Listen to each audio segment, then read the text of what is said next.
Okay. All right. So welcome back, everybody. Thank you for joining me. I'm feeling much better. I'm less congested. Still got a little bit of a cough, but we're doing okay. This week, we're talking about income and labor market discrimination or employment discrimination, whatever terminology you really want to use to describe these kinds of things. Before I get started, for those of you who might be jumping into the Instagram for the first time, perhaps you want to see the slides. You're welcome to jump in to the lecture as we're live and we're conducting right now. You'll be able to see me in the slides by clicking the link in my bio. The link in my bio will take you to this week's Instagram or Zoom link, rather. And the Zoom link, you'll be able to see everything. In addition, if you would like to support me, maybe you want to kick me $5, $3, $10, or maybe you just want to have access to extended resources. I attach learning resources, academic articles, the lecture slides themselves in PDF format. I attach all of those things to my Patreon account. You can also join my Patreon for free, where you can access those things. But if you do want to support me financially or just give me like a little tip or something like that, there are links in my bio for you to be able to do that. But I do like to have this education accessible for free. So here we go. We're jumping into this week's lecture on labor market discrimination. And part of the reason why I wanted to talk about labor market discrimination, employment discrimination, these kinds of things in the ways that I am is because right now the economy is in an interesting place where there appears to be a kind of political intention to destabilize the government and thereby destabilize the job market in essence. And it's going to create lots of race pattern disparities and racialized effects. And in those race pattern disparities and in those racialized effects, a lot of the things that I'm going to be talking about this week kind of get amplified. So that's where we're jumping into it. And so, largely because I am an African American studies professor, this is largely contextualized by African American studies. What's rooted here is a Black centered perspective. Excuse me. But at the end of the day, this has implications on everyone. And so, without further ado, let's go ahead and jump into it. Okay. So, for the context, right? When we're talking about labor market discrimination, you need to contextualize it in two things. First of all, you want to contextualize it in the history of like employment and job availability in the United States, but then also how that fundamentally connects to education, for which you then have the African American experience, which is contextualized and manipulated or moderated rather by both of these things. Right. So the African American experience is a social experience in which there are many successes, lots of unfulfilled promises. Black people are intentionally overcoming a lot of unique struggles, barriers that were intentionally put in their way. If you look at the artwork here by Aaron Douglas, this is a painting called Aspiration. It was published. It was painted in 1936 during the Harlem Renaissance era. And generally, I always ask my students, if you can, a picture is worth a thousand words.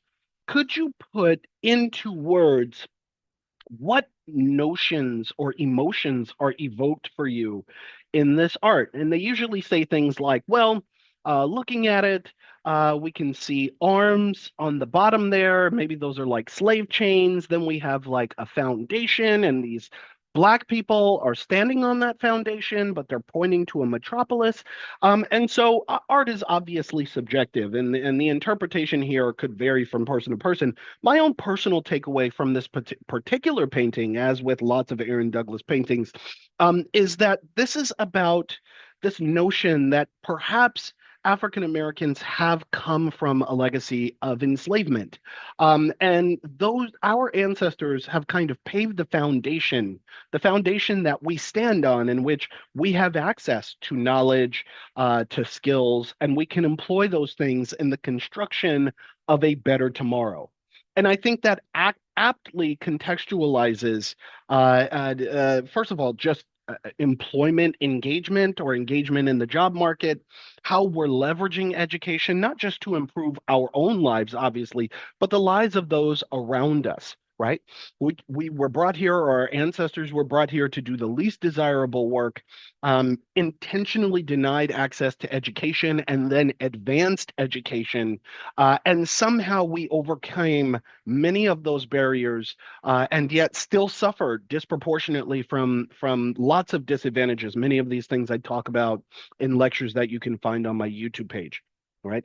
And so, despite that, and despite our successes, there is a kind of harsh reality. And the harsh reality is that,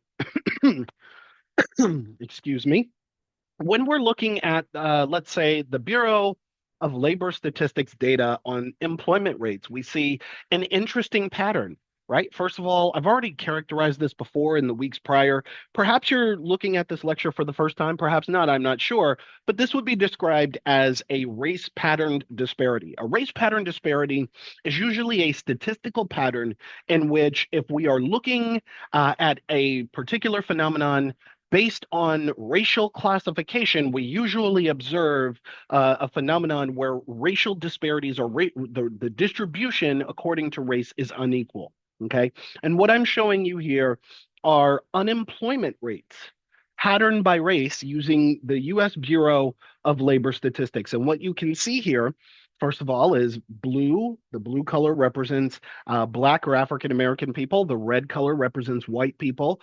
The green color represents Asian or Pacific Islander. And then the purple is Hispanic and Latino. And what you can see just over the last few decades, not necessarily going all the way back to the 1920s or something like that, but what you can see is this interesting pattern in which there's almost no overlap. Now, the overlap, or the crossover that you do see between racial groups, is generally just whites and Asians overlapping.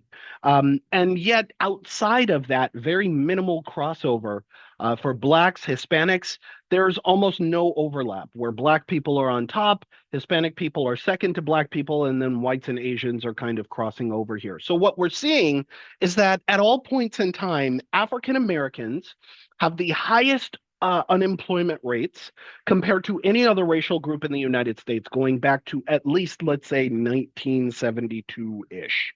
Okay.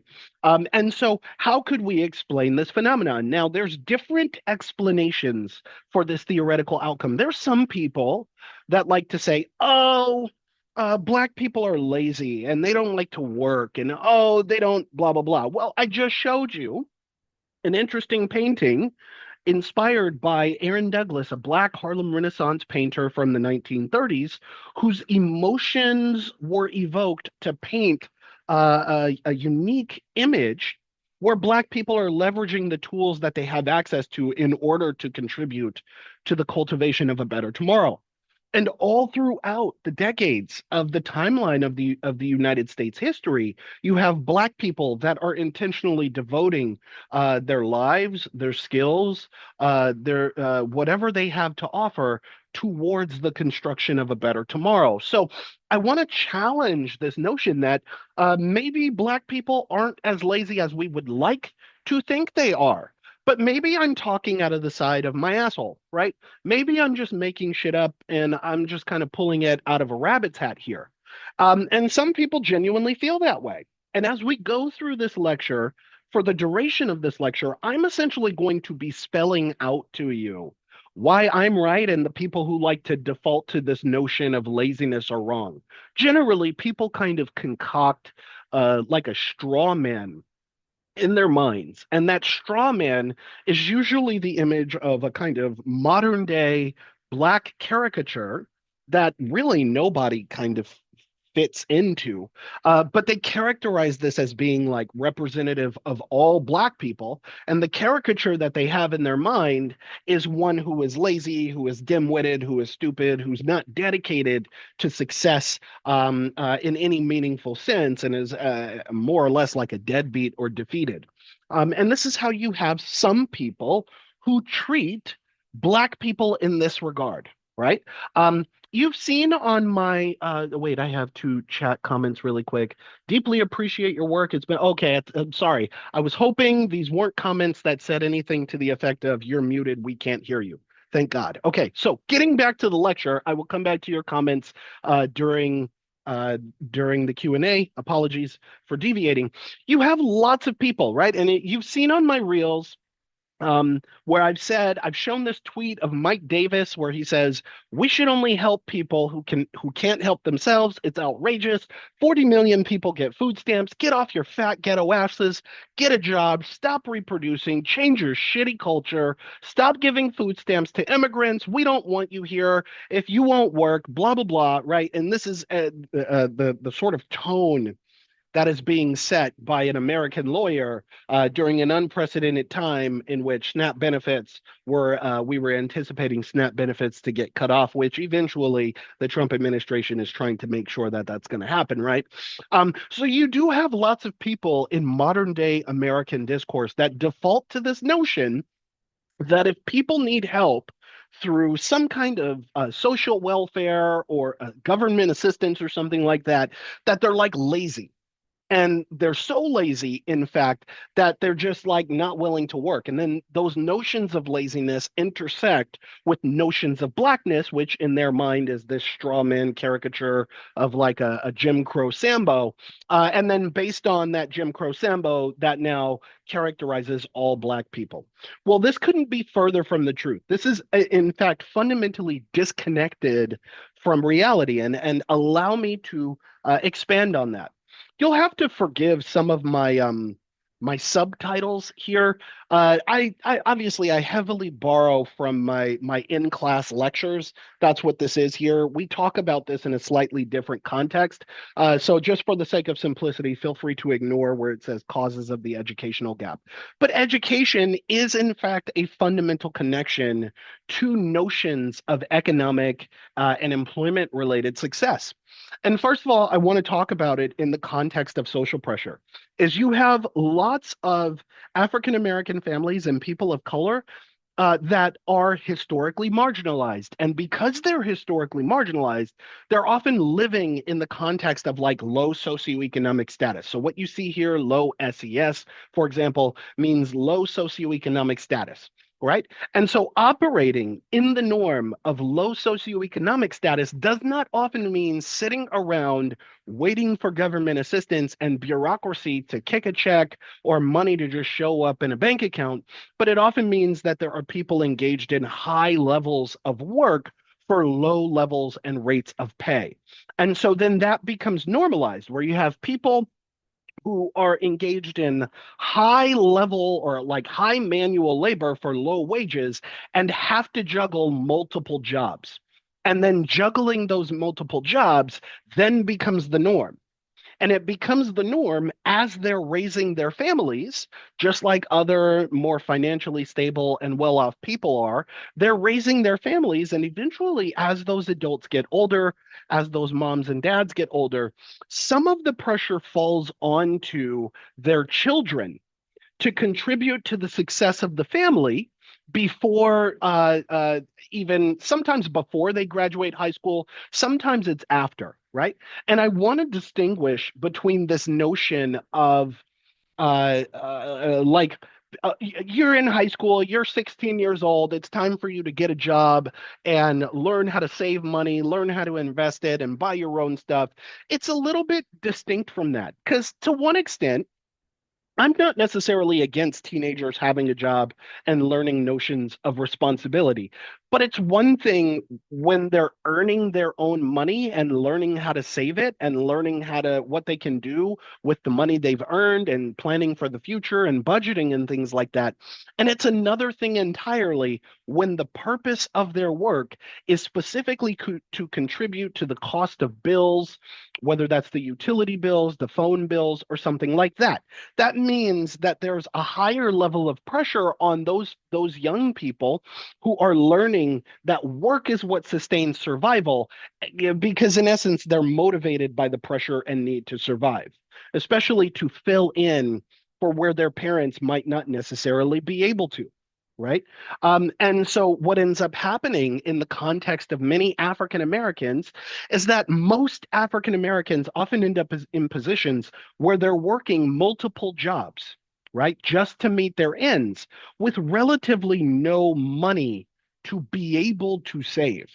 And in the context of these youth that are then pressured to take on work, to get a job, and to contribute to their household, the more work that they're engaged in, the less time they have to devote to other things that other people their ages are devoting to. And the less time they have, that usually means the less educational input they have. Maybe they can't prepare for that standardized test anymore. They don't really have the time for that. Maybe they don't have the time or the resources to study before they take that standardized test and then apply to college. Maybe, right? Think about it this way. They apply to college or university or something like that. What are the implications of what happens to their families if the youth who were in fact contributing financially to the household get accepted to college and then go? Right? That means then that there's less support in the family, right? And so because you have large numbers of people who are working these multiple jobs, their young people are also then working and then investing less in their education, this translates to less earning potential. Right? By the time they're so drowned out and they've been working all day, perhaps driving Uber, working as a Starbucks barista, doing hosting at a restaurant, on the weekends or something like that, by the time you get home, you're exhausted. And this is the context for lots of people. Okay.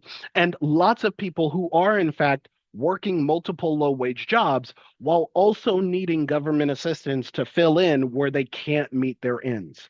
Okay. So that's what social pressure kind of looks like in this regard. Then we can intersect this notion with gender. Okay. We're not just talking about a teenager or your parents, but rather that there is a genderized pressure to contribute to the success of your family if you are a man. If you are a man, that often means then that in a conventional American society and in the context of a nuclear family, maybe that man is single, maybe not. But in the context of being a man, you're expected to be the primary provider. And being the primary provider ultimately means you cannot fail. There's an expectation that you cannot fail where other people might. You don't get the same standards of expectation that other people do. Okay. So now imagine being the head of the household, being a man, and the one who is primarily responsible for working those multiple low wage jobs, right? And so I put here on the screen this little GIF of the character played by Terry Crews. His name was Julius Rock on the show Everybody Hates Chris. And for those of you who are familiar with the show Everybody Hates Chris, here's this father. He's a delivery driver. He's constantly looking for new work. He's always looking for that next opportunity to be able to fulfill his family's needs. Right? He's very frugal. He hates buying name brand items from the grocery store and things like that. He always prefers the generic brand, right? And even though this is a fictional character, yes, and even though this is a comedic show. This is rooted in notions of truth for I would even be confident in saying yes, as an academician, the vast majority of Black and brown families. Is that most Black and brown families with a father who is head of the household and doesn't necessarily have access to high paying roles ends up manifesting aspects in their character that are reminiscent to this particular character here named Julius, right? And so then what this often means is African Americans are not just working to be like labor slaves or wage slaves or something like that. Generally, they're consistently showing up to the workplace and to do their work on the hope, to some extent, that they will eventually be able to overcome their struggles. Okay, that's what motivates the discipline that you see showing up in people who are working numerous low wage jobs, is that they don't want to be working those multiple low wage jobs forever. Most of them don't want to be on government assistance forever. Many of them would like to have the financial freedom to be able to earn money, save money, go on a vacation, have a little bit of disposable income, and just to be able to enjoy life like every other human being on the planet. right? And so what this then translates into is a work ethic and a work culture that is characterized by something called John Henryism. Okay. And John Henryism is a kind of high effort coping method that was developed by a scholar named Sherman James, based on the folklore of John Henry. Okay. And for those of you who don't know the folklore of John Henry, I'm about to describe it. Hopefully, many of you do. But the gifts that you're seeing here are from an unfinished Disney movie. I don't know why Disney decided to like make an animated version of this, but they did for whatever reason. And then they didn't finish it. And by the time we get to the end of the story, you'll probably see why. But it was like a musical. And I remember, I'm diverting at this point. I remember as a child in elementary school, I distinctly remember watching this. And it was like a 45-minute, maybe an hour-long movie. But either way, the folklore of John Henry, anyway, John Henry is not a historical person. He is a fictitious character who exists during the time of the 1870s. This is after the Emancipation Proclamation, right? After the Civil War. Most African Americans after the Civil War, if they did not stay on the plantation, left the plantation in pursuit of their own freedom, right? And that often meant perhaps finding some kind of work in order to meet their ends. Now, many African Americans were locked into a position of indentured servitude in which the slave masters, the same slave masters who had received reparations from the United States government, for their loss of human capital, are also then trying to pressure these newly freed people that the cost of living for their entire life on the plantation could translate into a form of debt that they are then obligated to pay off. And because Andrew Johnson is essentially making it illegal for Black people to not be employed if they're out in the American lands at any point in time, it essentially creates a kind of legislative pressure, but also a social pressure too, that if you want to pay off your debt or if you want to be economically stable, then you're going to have to find work and you're going to have to pay off your debt to these former enslavers. So many Black people, if they weren't working slave plantations, were working on railroad tracks. And these railroad tracks were getting created and expanded across toward the American West. Okay. And so you have John Henry here, who's known for his strength and his resilience, and he's working as a steel driver among other African Americans. Okay. And one day, excuse me for the little rattle in my voice, one day, a steam powered machine, a steel driver, is invented to replace all of these people. Now, just because a more efficient method to lay down steel on train tracks is invented doesn't necessarily mean that these people are suddenly free from their debts. Okay. So this is basically a threat to their employment that John Henry is essentially like, I don't want to lose my job, and nobody around me wants to lose our job. So he makes a bet with the inventors of this steel driving machine that if he alone can outpower this machine, then him and the people around him can keep their jobs and essentially continue to work to pay off their bets. Okay. Well, the owners of this steel driving machine essentially go, okay, bet. We already know you're going to lose, but let's put it to the test. So John Henry gets to work, and Disney basically does the whole song and dance thing where they turn it into a musical number and blah blah blah, right? Okay, so essentially, then everyone is going to keep their jobs if John Henry can outpower the machine. So great. They're going to throw him the hammer. He's going to get to work. So John Henry and the steel driving machine are basically going neck to neck, right? And at certain points in the race, the steel-powered machine is just ahead of him by a few, and then at some points he's ahead of the steam-powered machine, and they're basically going neck and neck. But he's motivated to push through because essentially everybody's livelihoods are on the line, right?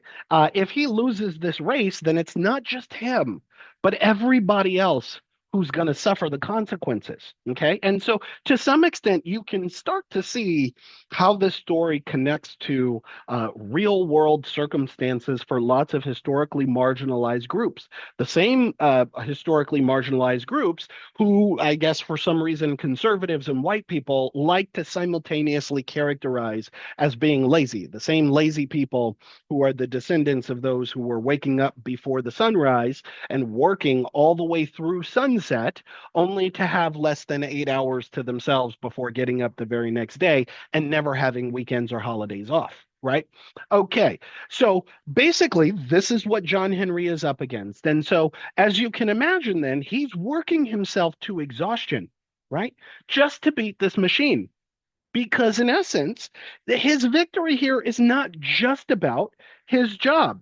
And even what he's putting himself through is not just about himself, but it's like a symbolic gesture of how far he's willing to go to overcome what are essentially insurmountable barriers. And by the end of the story, essentially, John Henry beats the machine. He wins, but in winning, he collapses and dies. Okay. So this is likely why Disney never finished this film, right? I ultimately I can't say why, but if you can imagine um, this character dying in the end of the movie and then showing this to kids, um, it's awkward. So maybe the mouse doesn't want to associate with this. I'm sure if you looked in the ass cracks of YouTube somewhere, you could probably find the film. I would love it if somebody actually found it and could send me a link on IG or something like that, or even in the chat. That'd be great, but who knows? Okay. Anyway. But remember, this is a fictional story, right? So there's lots of symbolism we have to unpack here. And the symbolism is first that John Henry is getting his hard work ethic from the normalization of high effort working during slavery, which has been in fact a successive generational transfer of work ethic down successive lines, specifically for Black people, and I would say for Hispanic or Spanish speaking people in the Americas too. Right? Is that to some extent there is a generational norm of uh, engaging in high effort manual labor. And through that high effort manual labor, there is a kind of spiritual and mental psyche that is committing to making sure that the goals that are related to whatever task they have to accomplish are actually successfully done. And the reason why there is like a mental and spiritual motive to make sure that they actually complete their work is because generally their families and their children are in fact on the lines, or their livelihoods are on the line, right? And so eventually, then those parents are working so hard that they work themselves to exhaustion. And then the pressure starts to transform into a pressure onto their children to pick up the slack. So you can see how this becomes intergenerational here.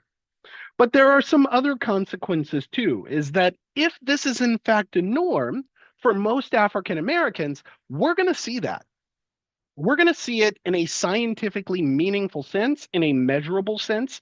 And so it turns out that there are numerous studies, specifically studies that were led by Sherman James, who would essentially coin the term John Henryism around this phenomenon that he's observing among African Americans, specifically in the 1970s, but going all the way through to the present era.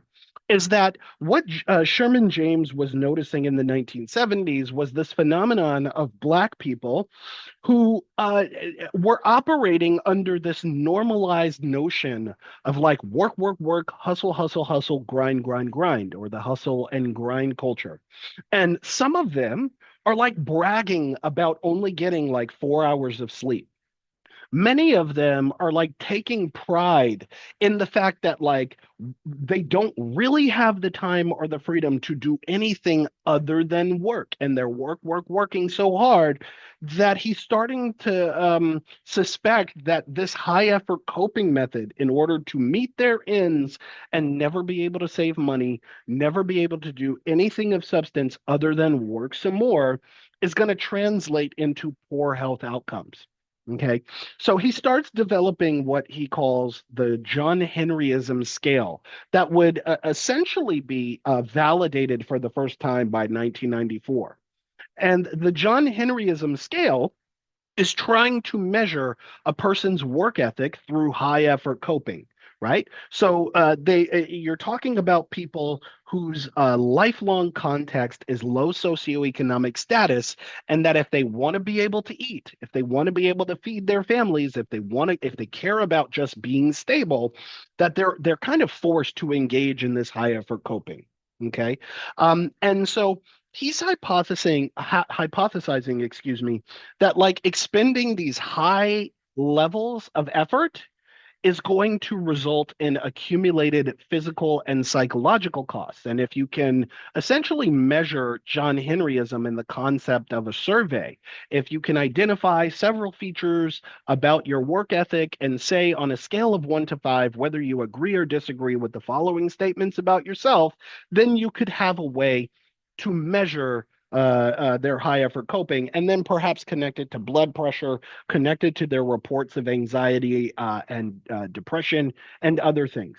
So I'm not showing you the entire John Henryism scale, but I am showing you elements of it just so you get an idea. So imagine for a moment you're handed a survey, and the person who handed you the survey is saying, essentially, rank on a scale of 1 to 5 whether you agree or disagree with the following about yourself. I have always wanted to make, I have, excuse me, I have always felt that I could make of my life what I wanted to make of it. Once I make up my mind to do something, I stay with it until the job is completely done. I like doing things that other people thought could not be done. When things don't go the way I want them to, it makes me work even harder. So you can kind of see how in these questions, it is contextualizing perhaps barriers. It could be structural barriers, financial barriers, social barriers, whatever they are, and how a person is committed to working around those things. Also, perhaps their level of emotional investment in their work ethic, right? So these are just 4 questions, but the John Henryism scale has a total of 12. If you go to Google Scholar right now, like if you're curious to know more about John Henryism and all of the various studies, there are studies that are still getting produced today around John Henryism. Go to Google Scholar, look up John Henryism. If you want to find the original scale, it wouldn't take much digging, but if you needed to, include Sherman James in your search results, and you'll probably pull up his numerous papers, and somewhere in there you will find in the methodology section a descriptor of all of the items. Okay, so back to this. Essentially, like I said, you're ranking on a scale of 1 to 5 whether you agree or disagree with those kinds of statements. Okay, so a minimum score. Essentially, what happens is once you say on a scale of 1 to 5 whether you agree or disagree, all of those numbers are summed up to create a composite score. And that composite score is your John Henryism score. So if you say 1, I strongly disagree with all of these things about myself, then the minimum score you're going to have is 12. If you say 5 for everything, I agree with all of these things about myself, the maximum score you can have is 60, right? So the idea is it's going to vary from person to person. No one person is really going to absolutely say one and 5 to everything, right? So you're going to get statistical variation. And in your statistical variation, you're then able to characterize what is high John Henryism, what is moderate John Henryism, or what is low John Henryism, right? So the original experimental study, the study in which you're just trying to like perhaps explore whether this scale even has any measurable significance, right, was published in 1983. And the original data set only included 132 Southern working class Black men. You could probably find this study on Google Scholar. If you went and search John Henryism James 1983, you'd probably find this study. But essentially, here, uh, what they found was that among those people who scored low on educational variables like educational attainment. And for those of you who might want to look up the study, you're welcome to fact check me on the nitty-gritty details, but I'm going to be crude on my memory here. Let's say maybe you finished high school, maybe you didn't, around that kind of area. If you scored low on educational variables and you scored high in John Henryism, you have significantly higher diastolic blood pressure. Okay. So among those people who may or may not have a high school diploma and are overexerting themselves in their work ethic, they're showing higher blood pressure. Now, if you recall in the lectures that I've been talking about before, and maybe if you haven't seen it, you're welcome to watch it on YouTube. I spelled out for you exactly how high blood pressure comes about, how it's contextualized by stress, as well as the diseases that a person may be predisposed to in the context of chronic hypertension. I talked about heart disease. I talked about stroke, diabetes. So now we're starting to see a thing where perhaps in this first initial interesting study, yeah, those people who do not have high educational attainment and are working or endorsing high levels of John Henryism are somehow like increasing their likelihood for stroke, for diabetes, for heart disease, and these kinds of things. But this is just one study. What if there's more studies, right? Well, by 1992, the interest around John Henryism academically has grown because now we're starting to see that we can, to some extent, scientifically develop and identify new scales or new measurement tools to understand how social experience can translate into physical manifestations in the context of living in a country that has a long history of racism and racial inequality. Okay, so by 1992, or in the years prior to 1992 anyway, we had what was called the Pitt County Study. And in the Pitt County Study, this is a large data collection endeavor. Okay, what they're doing is they're going to various doctors' offices and they're handing out standardized surveys, and they just want clinical data on the status of people's health, patterns of disease, perhaps patterns of chronic disease. Okay, and they're doing this in Pittsburgh. And so, one of the things that they actually measured was hypertension prevalence in this study, in addition to the John Henryism scale. So, now within the Pitt County study, we have approximately 1,700 or so participants where we're gathering survey data on John Henryism that we might be able to just connect to clinically diagnosed risks and rates of hypertension. Okay. And so what they found in this study is that among Black men who either had low socioeconomic status or medium socioeconomic status, so essentially those people who are working to meet their ends, okay, among that group who endorsed high levels of John Henryism, they had significantly higher risks of hypertension than their low John Henryism counterparts. Okay, so now we have like a confirmatory study almost.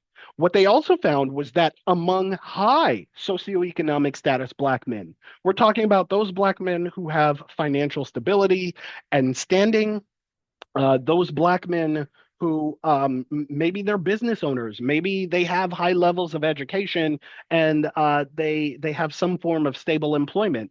And among that group, who is also endorsing high John Henryism, they have lower risks of hypertension. So interesting here. What's happening? Well, what this kind of helps us to understand is that perhaps John Henryism is affected by socioeconomic standing. Perhaps, right? That if you're working really, really hard, but you're stuck in low SES, that's probably translating into poor health. Whereas among those who are working really, really hard, but they're reaping the benefits of their hard work to some extent, maybe they're not experiencing the negative effects of John Henryism at all.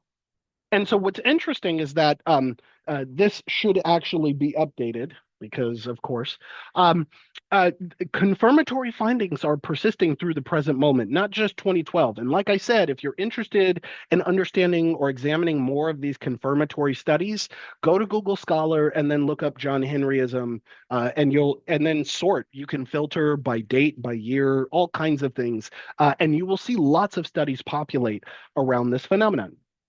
Okay, but now these are two studies about Black men.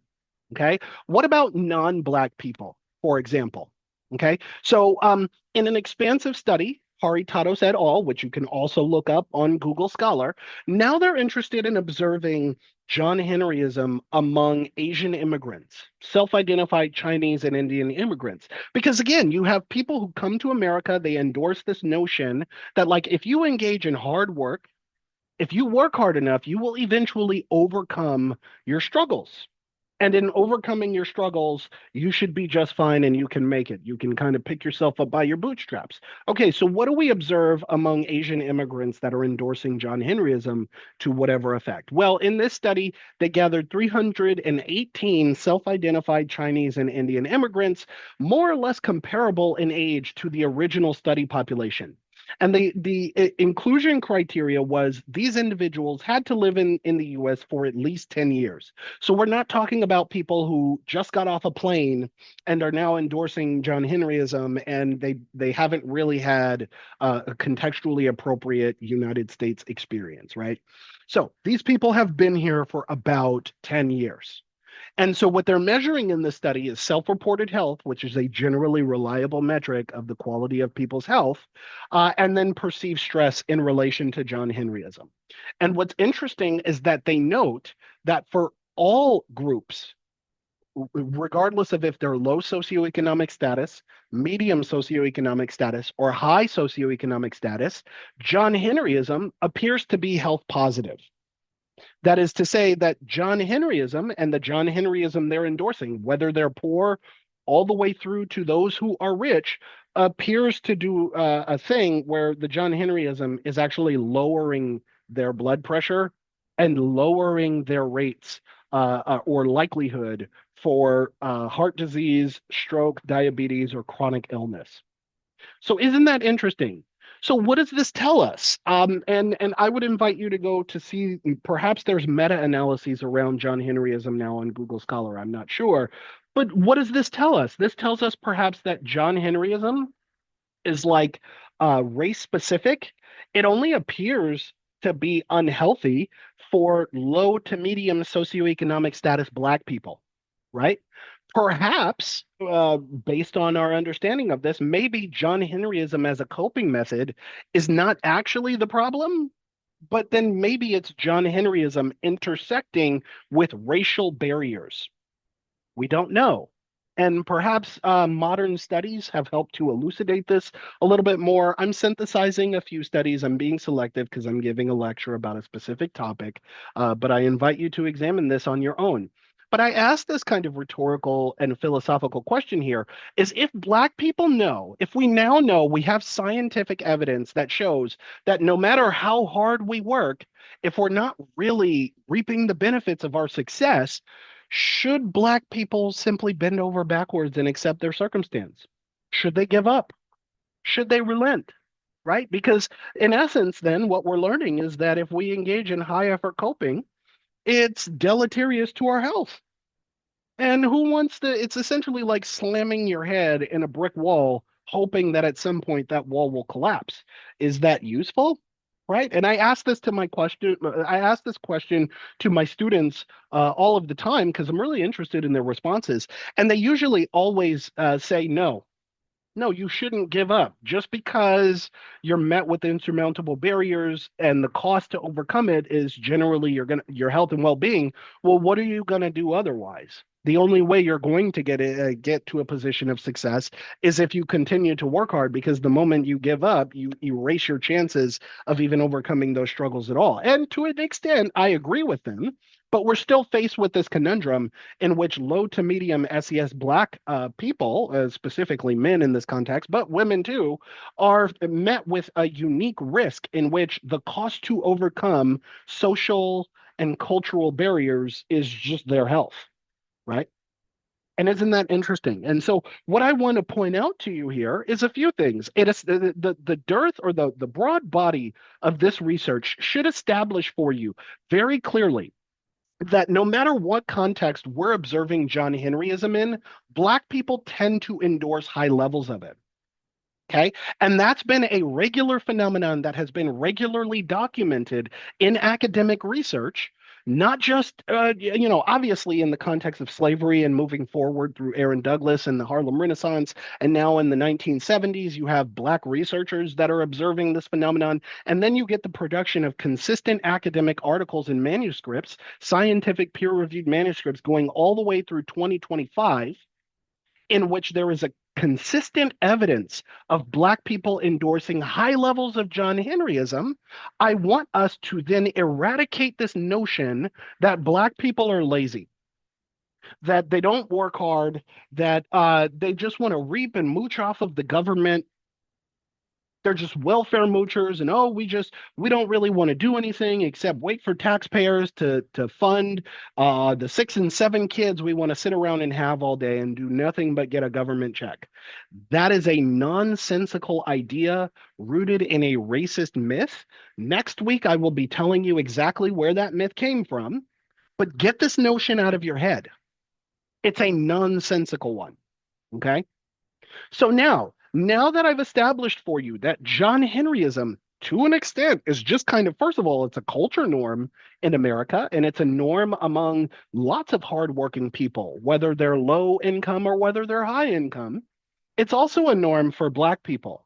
And it's a norm for Black people specifically because, in the context of being a member of a historically marginalized group, you're often the most job insecure, the most vulnerable when it comes, excuse me, when it comes to your employment. Let me take a swig of water really quick. My voice is getting raspy.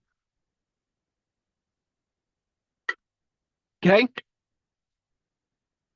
So you're kind of forced to be a member of a historically marginalized group. You're kind of forced into a position in which the only way you will consistently be stable and successful is to engage in John Henryism as a coping method. That's generally how most people find themselves in a position where they're already working. I saw DL Hughley share a reel of these mothers who were like, I work full time, I have 2 jobs, and I still rely on SNAP benefits. Well, yeah, that's like I don't want to say the vast majority, most Black people are not on SNAP benefits. It's actually majority white. But regardless of that, the norm is high effort coping with low wages. Okay. So when a person has a position of employment in which they make a low wage, they are usually the most expendable. Okay. And so because they're the most expendable, when the government shuts down, when the economy goes to shit, perhaps even they're the most likely to end up with a work-related illness or injury because low wage jobs are usually correlated with some kind of manual labor. It generally means that they're the first to get laid off, right? And what patterns are we looking at in the government right now, even though we know the commander in chief is essentially a white supremacist? We're looking at a phenomenon of Black women being disproportionately fired from the government at higher rates than their non-Black counterparts, right? But that's also the case for other manual laborers too. Perhaps you work in an office building for a company or a corporation, you don't work for the government. But I would ask you, what is the racial distribution of your workforce population? And specifically, do you notice that any particular kinds of racial members of the racial group are disproportionately allocated to specific kinds of roles? When you look at your custodial staff, for example, or when you're looking at the people who you would normally or regularly overlook as they're doing their job, aren't they usually a member of a historically marginalized group of some kind? Well, it turns out that not only is it the Spanish speakers, but also African Americans are disproportionately working high effort, low wage jobs. And so when there's economic downturn and staff has to be cut. The company is trying to save money for the next fiscal year or something like that. Generally, the people who are the first to lose their jobs are Black and brown people. So then they're forced to engage in a kind of John Henryism in which they're forced to jump around to multiple low wage jobs because they're the likelihood of having them for a long time is slim to none. And then it turns out that it's not just the distribution of custodial jobs, but that actually we can look at something called occupational distribution. And these are statistics that Fortune 500 companies will have been boasting and posting on their web pages for the last few years in the age of DEI and inclusion and things like that. So I want to show you a few. And these are just tech companies. And the reason why I'm including occupational distribution rates specifically for tech companies is because generally when people are employed at these tech companies, they start off making like six figures, right? They usually receive some kind of equity within the company. They're usually given access to financial stability, even if they don't work there for very long, right? So I want to show this to you. This is occupational distribution statistics for Facebook back in 2018. To my knowledge, this is before they rebranded themselves as like Meta. Excuse me, hold on. Before they rebranded themselves. And to my knowledge, this is also publicly available data. And I've rounded a few of the numbers. I think for Facebook Meta, they did a thing where they have like decimal points that go on forever. So I just did some crude rounding here. So where the numbers don't quite add up, it's where I'm rounding it. But I've cited the year. So if you wanted to, you could go to Google, type in diversity statistics for Facebook 2018 or something like that, and you can probably see the occupational distribution by race and gender. Okay. And so essentially it looks something like this. So we're talking about people who are employed by Facebook Meta globally. We see that 36% of Facebook Meta's global workforce as of 2018 is women. And then the dissemination or the distribution rather of women within this global workforce is that 22% find themselves in some kind of tech role. So that's software development, it could be coding, it could be app related development, it could be research and analytics or something like that. 22%. Now, 57% are in business and in sales. Now, I always ask this to my students to get their juices flowing. Do you think that 57% of women in business and sales is a coincidence? No, it probably isn't. And what is the reason for why 57% of women might be allocated to this specific role or this sector of the company? It's probably because they're more likely to make sales and to make deals when women are the ones facing the customers or the ones that you're making a transaction with, right? And usually you're making the transaction with an executive leader of some kind who's likely to be male. And so if you want to be financially successful in this regard, then you're going to allocate 57% of women to this area. 30% are in a position of senior leadership, meaning that you're probably the manager of a team or a team of researchers, and to some extent you have executive power over whatever jurisdiction you have within the company. Now, below that, we have the distribution for Black and African Americans employed by Facebook Meta, and then we have the distribution for Latinos and Chicanos. And what we see is that Black people only make up 4%. Why is that? Do you think that's an accident? Do you think that's on purpose? If, for example, because you have to remember, oh, the hiring process is unbiased and oh, they want to be fair and equitable and blah, blah, blah, but somehow we have 57% of women in business and sales. And if that's not a coincidence, then none of these numbers are really a coincidence, right?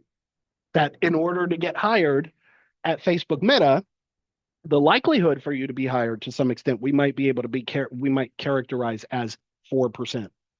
or less than 4%, where 1% is allocated to tech roles. Okay, so coding, data analysis, these kinds of things.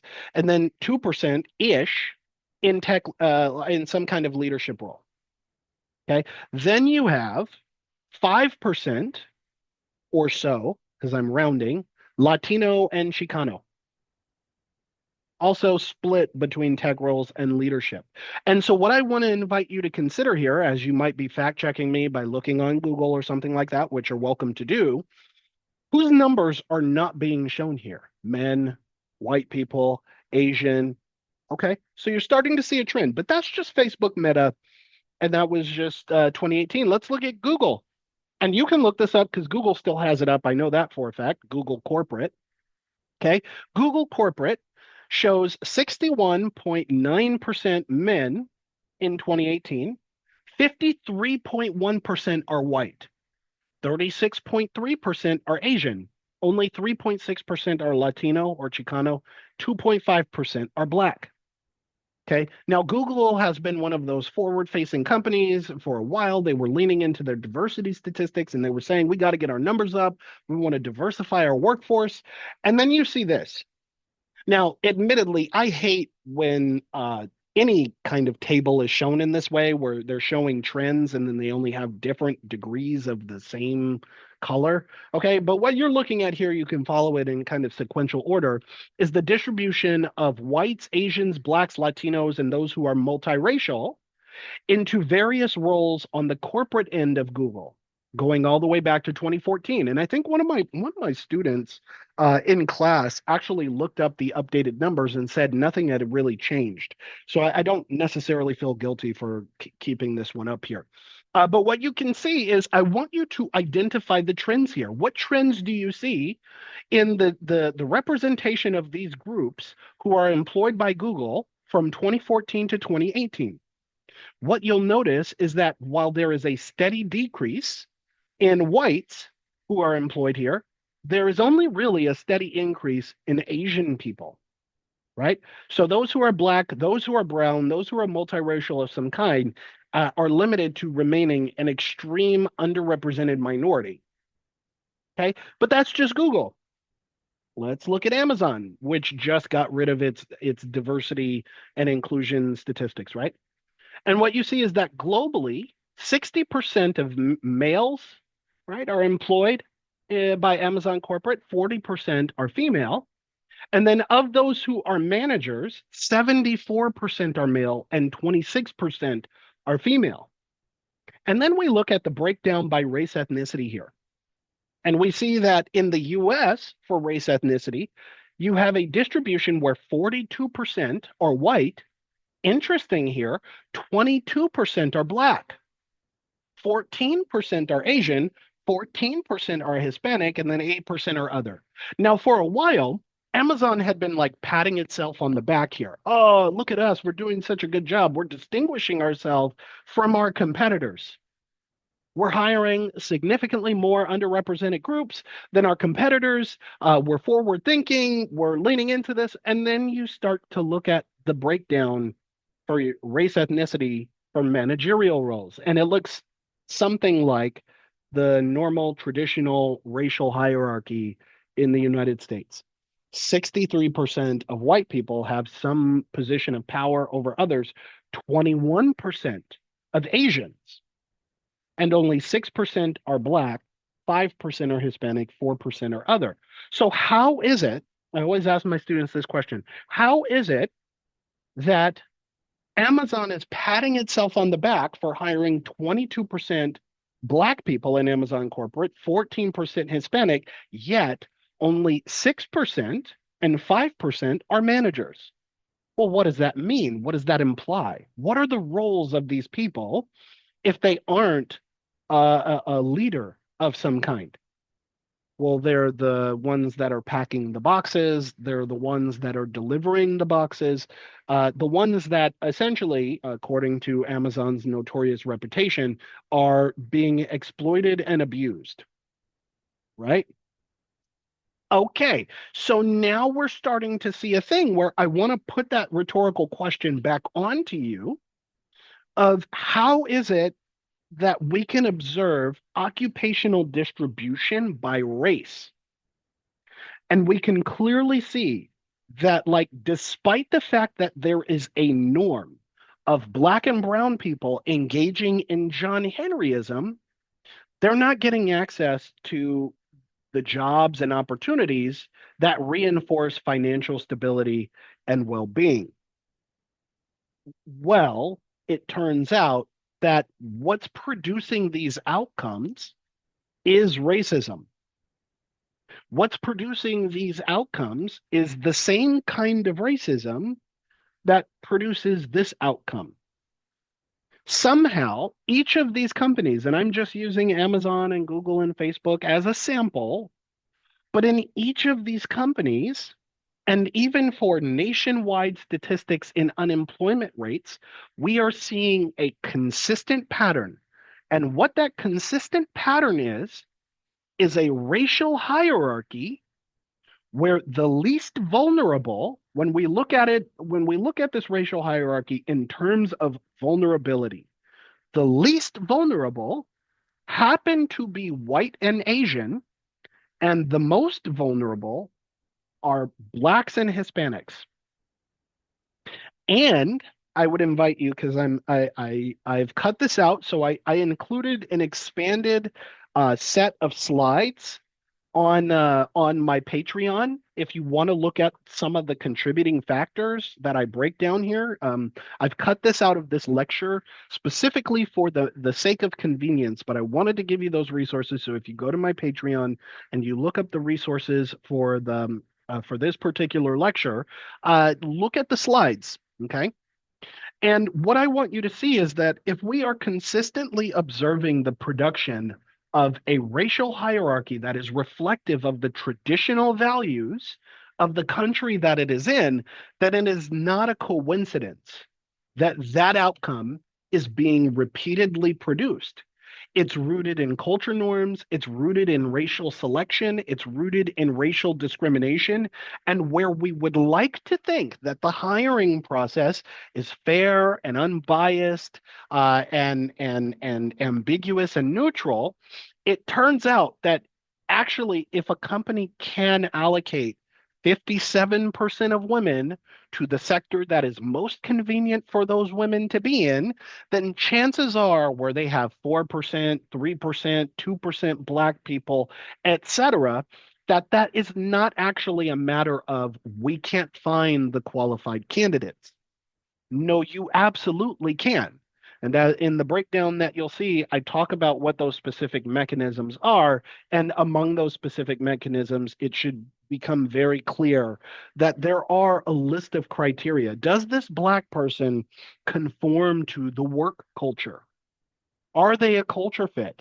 Is this the kind of person of color that's going to make me feel awkward about my racism or my biases? Or are they not going to rock the boat? Are they a person I can have a beer with after work hours?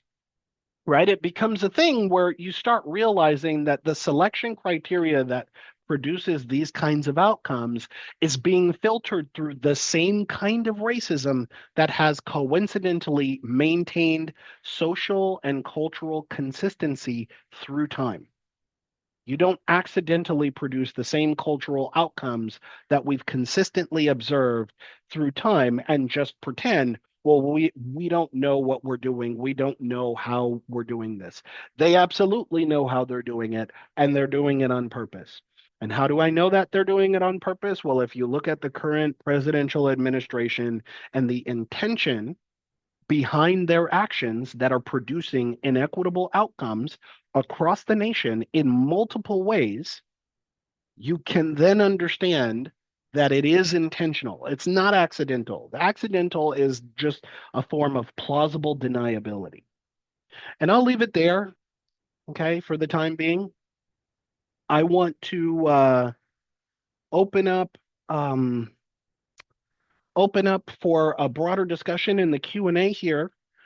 Maybe you have a question about this specific topic, or maybe you just kind of have a question about something else, but now you're welcome to turn on your video, unmute yourself. Are there any questions about this topic? Also, for those of you who are listening in on the IG Live, I will be scanning through the chat to observe if anyone has any questions, and I'll be responding to them live. So if you don't want to join in on the Zoom session, you're perfectly fine to do that. But are there any questions? Yes, Tanya, please feel free to unmute yourself and feel free to show your face if you would like, but that's up to you. Oh, okay. Well, I didn't prepare for camera. This is being recorded, Okay. right? Yes, we are currently Oh live. We're no, the way recording I and we're look, no, also on the no, not stream. for recording, not for recording. Okay, no worries, no pressure, but you're welcome to participate. How can I help? Okay, so I wanted to talk about meritocracy because I'm a content creator as well. And one of the things that I saw coming out in regard to this Charlie Kirk situation is a lot of people talking about how the NBA and these sports teams are overwhelmingly Black. And they're saying that part of the reason that these companies are majority white and Asian is because that's where the skill lie. That is where the most brilliant brains are, that Black people have the advantage. Physically, and that whites and Asians have the advantage mentally. Can you address that? Yes, I can. This is an idea that is rooted in scientific racism that goes all the way back to the 1600s. It's based on this notion that black and brown people are a little more animalistic and primal, and in that primal nature are more fit to exercise and survive in the environment using their physical bodies, while notions of civility, sovereignty, philosophical sophistication and intellectual merit is rooted in this idea of the cultural superiority of Europe and Asian cultures and people. And so then these ideas become normative through centuries-long scientific racism campaign in which the people today still kind of embody this belief that Black people are more physically fit and capable and are less intellectually sophisticated, and white people are a little more sophisticated, or Asian people are intellectually more sophisticated. It turns out there is actually uh, the race is not a biologically valid concept. And so what's being implied here is that it is about the genetic makeup and the biological status of each individual represented by their skin color and the texture of their hair that then predisposes them to these outcomes. And that's not true.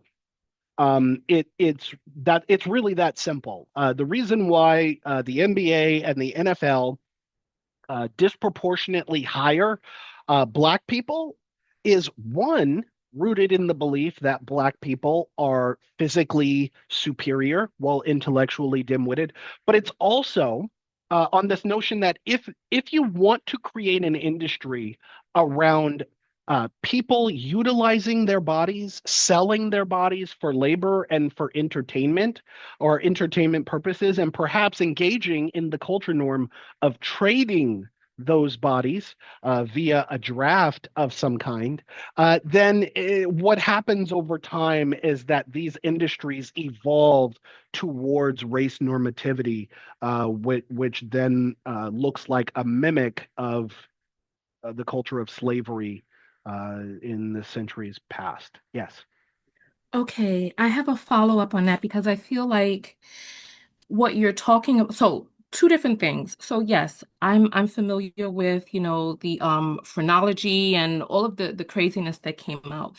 But besides your opinion, right? Because one of the things that you stated is that there is a correlation between people not having jobs and wanting the jobs and not being able to be educated because they have so many jobs, right? So then what evidence do we have that Black people are trained to take on some of those tech jobs? So that's one. And then two, let's talk about the sports thing.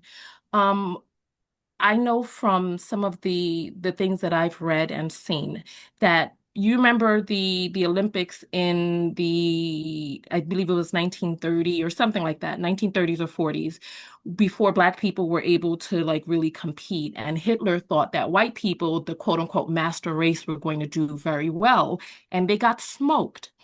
And because of that, because of the quote unquote meritocracy in the physical realm, they had to give Black people positions because the skill was undeniable. So Mhm. it's not like they curated this field so that Black people would be the people relegated to sports tasks. We excelled and thus could not be denied. Can you address those two things?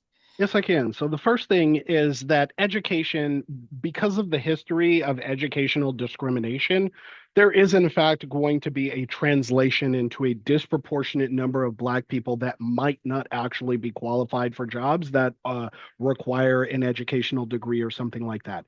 However, in the modern era, where I just showed you a demographic breakdown of the people analytics of these various companies, right? Um, the numbers aren't translating. And the numbers aren't translating because when we look at the demographic makeup of those people who are graduating from colleges and universities by race, those numbers are significantly higher than 4, 3, 2% across the board. Okay. And so what that means then is that people who do, Black people who do earn college degrees of some kind that do represent the skills that they've developed that are also usable or leveraged or can be leveraged for these specific tech roles or things like that, they are in fact not being hired and recruited at a disproportionately higher rate than their non-Black counterparts. Or to flip the reverse, I would say it ends up being that white people and Asian people are being disproportionately hired when compared to their Black and brown counterparts of equal standing.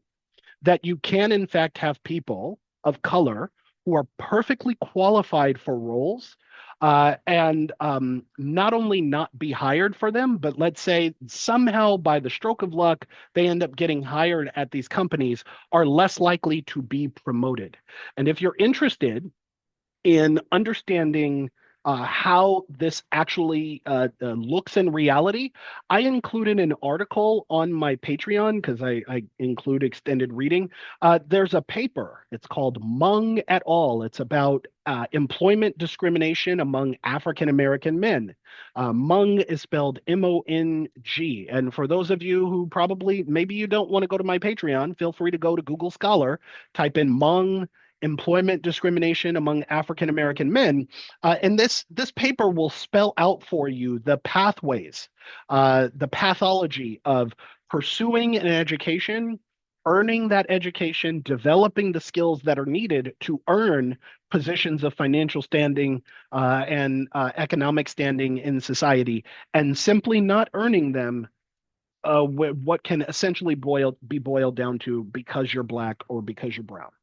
Okay. Now, when it comes to the second part of your question, you were asking about Hitler and okay. So here, first of all, I think this idea is Hitler made some critical assumptions that were based on race in general. That Black people are inherently inferior, white people are the master race, and so on that front, by virtue of their racial standing, will in fact do better. It turns out that actually race, because race is not a biologically valid concept, this idea that like Black and brown people are somehow physically fit more than their white counterparts is really just an intellectual fallacy. It turns out that if you have a human body, human bodies will vary in their physical performance and their capabilities on an individual basis. And so, in industries where we disproportionately aggregate and concentrate Black and brown people into those roles, that reinforces this assumption that we're making that those people are better qualified for those roles. In addition, where we disproportionately concentrate white and Asian people into software programming roles, statistical analytics roles, these kinds of things, it reinforces the notion that they are better fit for those roles, when in reality, that is not the case at all. It's really just a human related phenomenon. And what's happening is in the context of our culture makes key assumptions that merit belongs to whites and Asians when it comes to intellect, and it doesn't. But people make executive decisions based on those assumptions. And the same goes for athletics too, is that physical merit belongs to black and brown people, and then they make executive decisions based on those assumptions. And then in aggregate, you observe a phenomenon in which there is industry related racial segregation, and it looks something like this. Okay, thank you. So what you're saying is that when I look at Hmong et al., that I'm going to see that Black people, brown people, that they're actually becoming educated in these fields, but they're still not getting hired. Becoming educated, developing qualified skills, and then watching their non-black counterparts get hired and promoted at significantly higher rates for roles that they're not even qualified for. And on this notion that using this criteria of like, oh, he looks like he's a team player, so we decided to go with him, or oh, we didn't really feel like you really are going to communicate that well, probably because the person talks with an Ebonics accent or something like that. Like nothing that has anything to do with the skills or the capability of the role, but about those executive leaders making decisions based on their own emotional comfort, which is kind of rooted in their own racialized sentiment. Yes, you will observe that phenomenon.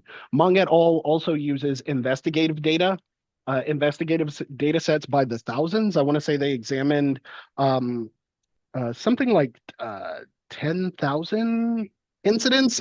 Don't quote me on that number. That's the number that comes to mind, but it's in the thousands in terms of incidents where there are allegations of racism and racial discrimination, and then being able to verify and validate those. And what the trends show by and large is that Black and Brown people are in fact facing phenomenon of discrimination, regardless of their education, regardless of their qualifications. It's almost entirely just based on how they look. Okay, and then lastly, I know that other people want to speak, but That's I, okay. I really want to understand how you account for Black people overperforming against their counterparts. I mean, we've all seen it. We've seen the track and field stars where they just had one going viral yesterday with a girl who was leagues behind, catching up, beating, surpassing. How is it that we dominate in these fields? Is it just that we are practicing more and other people just have the less what do you call this? Less they just don't think that they'll do as well. But then how do you account for the quote unquote master race in Hitler's Olympics Yeah. thinking that they were going to do well and getting smoked? Yeah, so in order to be academically and intellectually consistent, the biological explanation is in fact a fallacy. It's not rooted in genetics or race or anything like that. Perhaps I don't know because it's going to vary on the industry, it's going to vary on the athlete, it's going to vary on their experience in their respective field. It could just be a matter of discipline. Right? It could be a matter of rigor. It could be a matter of training. I really cannot say, but are we to ignore those industries or those specific sports where there are non-black people and including white people who dominate? For example, Michael Phelps comes to mind in terms of swimming, right? Or Cristiano Ronaldo in terms of soccer. There are, in fact, non-white people that also dominate their respective sports and fields. It has nothing to do with race. The race as biology explanation is a kind of non sequitur. It really is just a matter of what are those individuals doing to prepare? What is their standard for whatever it means to satisfy them before they go out and they perform or they compete? It really just comes down to an individual level explanation for why these people are outperforming. And so where we do see, perhaps I can't say this for certain, but where we do have a cultural phenomenon of John Henryism, specifically and uniquely disproportionately high among Black and Brown people, it may in fact mean that these Black and Brown people in these respective fields are in fact practicing, training, disciplining themselves to a higher standard by comparison. And so then their performance will show or reflect those higher standards vis-a-vis their engagements in high effort coping. I don't know at the end of the day, but I can say with 100% certainty that this notion of biological racial distinctions, it is a fallacy. It's an intellectual fallacy. It always has been. It's not about genetics. Okay, so basically you're saying that part of the reason that Black people would not could not be denied in sports is because there's a mental predisposition for people to think that Black people will, because I'm trying to figure out, okay, well, if Black people are being educated and getting these degrees and getting trained, why is it that they can be denied in tech jobs, but they cannot be denied in sports jobs? Is it because people are like, okay, well, you stay there and do well in the sports? What I can say, I really cannot answer the question on a specific basis. Like I know what's going on because I don't, right? We're talking about statistical outcomes and patterns here, right? And so in the aggregate scale, what I can tell you is that executive leaders have their own race specific biases, and part of that is consistent with the culture norm. And the culture norm is one that says that Black people are intellectually inferior to whites and Asians. The culture norm also says that physically speaking, Black people are superior. So when you observe executive decisions, decisions on who to hire for specific roles, specifically those roles where intellectual contributions matter, it's going to reflect the racial biases that exist within the people who are making these decisions. And in aggregate, what that turns into is black and brown people might actually go to college, go and earn the skills that are needed for these specific roles, but not necessarily be hired for them because they don't reflect the racial makeup of whatever preordained biases exist in the people that have to select them. And then we look to sports and we see that Black people are dominating, but they're dominating because who brought them on the team, who selected them to participate, who's going out and making the decisions, who's the ones that are training them. And then in aggregate, what you observe is whites and Asians are in tech roles, Black people are disproportionately allocated to being athletes. And then here we are, and we're having our racial biases reinforced by the racial biases of the people who were choosing them. Okay.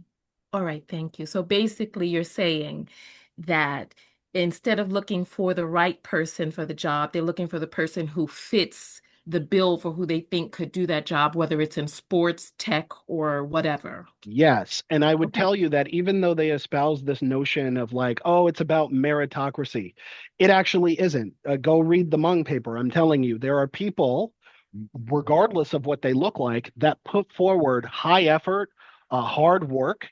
They have the rapport, they have the resume or the CV to back up the merit and are not being chosen for that role because somebody who has to make an executive decision doesn't like being shown up by somebody that they perceive to be inferior to them. And then they scream about meritocracy, right?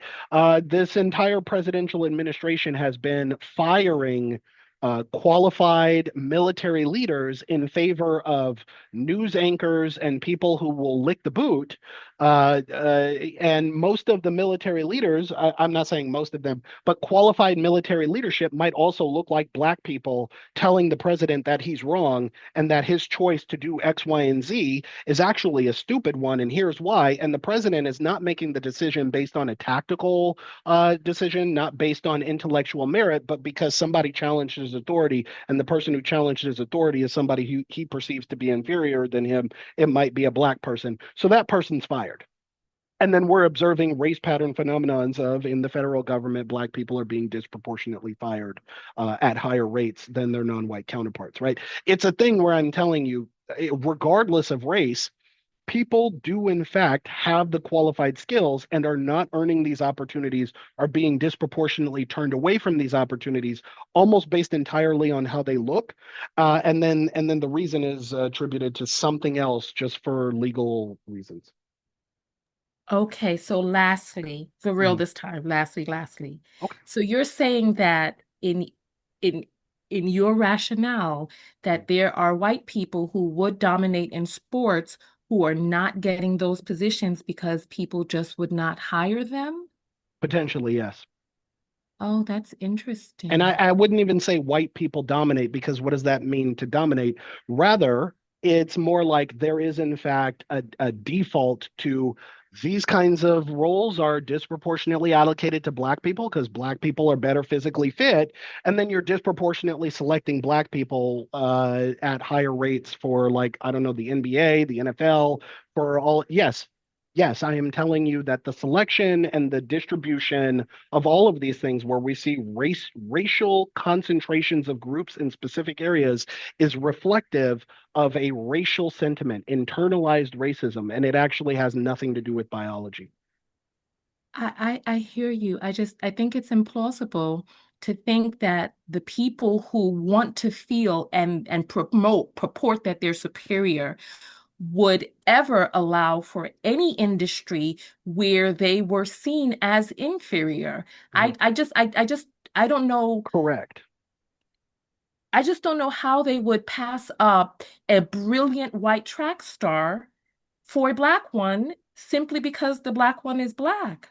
Or it might not be passing them up. Oh, we don't like them because they're white, but their selective attention is in fact on Black people because there's this internalized belief that Black people are inherently predisposed to outperforming in the physical realm, and we're seeing the same thing happen. Yes, I'm telling you that that's what that is, right? Because then you have to reconcile the race pattern phenomenon of Black people being disproportionately concentrated in athletics and whites and Asians being disproportionately concentrated in tech roles in America to like the rest of the world. Why don't we see the same like racialized phenomenon happening across the globe in a racially homogeneous country where people are both engaging in sports and in employment related endeavors? You don't observe this unique phenomenon where they're saying, well, that kind of person is better suited for soccer and this kind of person is better suited for executive leadership. What I'm telling you is that how we're even viewing this here, how we make our selections, how we're observing why is it that Black people are outperforming in these blah, blah, blah. It's filtered through a racial normative lens that is contextualized by our unique history. And it's rooted in a racial fallacy because the reality is that race is not a biologically valid concept. And if you understand what that means, then its implications extend to sports. It extends to intellectual merit. It extends to, so then why are we observing a disproportionate concentration of whites and Asians in tech and executive leadership and government and blah, blah, blah, while we're observing a disproportionate allocation of Black people in sports? It's reflective of a deeper pattern of racism that is contextualized by our history and our culture, and it has nothing to do with biological validity. Yeah, I can't hear what you're saying. You're muted. I said, okay, Yeah, thank you. yeah, Thank you. yeah. Before we get to another question in the chat, thank you so much, Tanya. I like having that back and forth. That helps me to produce content, and it kind of helps to keep the discussion going. I saw somebody who had a question, and I'm looking for it. I'm scrolling up so far because it was way up there. This person, Car Run 47, I'm so sorry if I'm mispronouncing your name, asks, when asked about race on a job application, is it better to be completely honest or to choose not to answer? Um, this is a question that I don't actually have the answer to. It's a question that I've also had for myself, almost rooted in the lack of knowledge that I have because I don't work in HR. I don't have the background knowledge when it comes to individual selections or how they use these demographic variables in the influence of their selections. I have no idea. What I can say, though, is that to my knowledge, even if you checked off or didn't check off the race category, sometimes the selection criteria is based on your name. That when they look at a resume, if they see a person with a black sounding name, that person is less likely to receive a callback, also less likely to be hired, just almost based on the name. And there are studies that consistently show this too. Feel free to go to Google Scholar, Tanya. There is a consistent pattern in which before the person even gets to an interview of any kind, the likelihood for them to be turned away is in fact partly determined by the way their name sounds. And because in American society, because Black people have or tend to have distinctly quote unquote Black sounding names, this creates a criteria that often filters them out. Now, should Black people not have Black sounding names? I think anyone can have any name that their parents give them, and that should be honored. What should be looked at is the qualifications that they are applying with, not necessarily who they are or what they look like, but yet this is the reality that we face in society. Okay. Um, does anyone in yeah, Tanya. I know, I know. I just need you to help me understand the thing that you said about homogeneous societies. Okay. Can you elaborate? I'm sorry, I You said a lot. said you What said did in I say homogeneous specifically? you said in homogeneous societies that you would see the same hiring patterns there if this were a phenomenon that existed in other countries. But I didn't understand what you meant by that. So I'm sorry, allow me to clarify. In racially homogenous societies, you will see people dominate in their respective fields. It's not being attributed to their race, right? Let's say Japan, which is just conceptually speaking a racially homogeneous country, right? You have people that play baseball for the professional leagues in Japan, and you have athletes that are dominating nationwide in this specific sport. Is that a function of their race or is it a function of the individual? Likewise, you also have corporations like Sony, Nintendo, for example. I'm just kind of making it up, right? Sega. You have executive leaders who are like making executive level decisions for their respective companies and they are dominating in that specific sector. Is that attributed to their race? Right. And so the idea here is that in these racially homogeneous societies, race is not really the explanatory factor for why these people might be so successful or might outperform their competitors. It's usually just an individual level explanation because at the end of the day, race is not a biologically valid concept. So in America, I'm hoping you agree with me, and if not, there's a lecture on my YouTube page where I demonstrate that race is not a biologically valid concept. We are going to be consistent here and start by saying race is not a biologically valid concept. So to appeal to this notion that Black people dominate in sports because they're superior to so and so or these other groups, that is a racial fallacy. Likewise, this notion that Black people, or excuse me, Asian people or white people are intellectually more meritorious when it comes to corporations, software development, statistics, and research, that is not true because race is not a biologically valid concept. So, why do we observe disproportionate allocations of of of whites and Asians in one area and black people in another area, and for some reason they dominate in these areas? Is it because of their race? No, it's because that racial allocation is reflective of a culture and a history where these kinds of things were racialized. And it reflects those racial sentiments. It reflects the racial sentiment of whites and Asians are intellectually superior and black people are better physically. And then you get full on industries that reflect those sentiments and those values. But there are in fact black people that are intellectually that could potentially intellectually dominate in forms of executive leadership or research and statistics and analytics and are simply not being selected for those roles. Likewise, it is entirely possible that there could in fact be white people who would dominate in specific forms of athletics, outperforming even their black counterparts, but are just not being allocated to those particular roles. And I look at, for example, Michael Phelps as an example. It really had nothing to do with race. Race doesn't predispose people to notions of superiority in a specific context. It really just comes down to the individual, their discipline, their athletic rigor, Uh, what are they doing for themselves? And it's about the individual. Race is not a useful explanatory factor in their performance in this regard. Okay, so basically the problem exists even in the question. I got it. Thank you. Perhaps, yes. Alina, I forget how to pronounce your name. I see you're raising your hand. It's Alana, but it's you can call me Elena.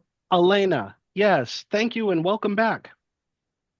Yes, hi. I just wanted to quickly comment on discussion you had with Tanya that it's actually true that in homogeneous countries, people actually do not count race in as much as in the United States. Having grown up in tough Russia, I know that well, when people determine who to hire, for instance, it it's never really about if someone's racially gonna outperform someone just solely based on biology. It's kind of very foreign. So yeah, I just wanted to agree with you from my standpoint. And and to an extent, I'm familiar with this on the sort of social side of things.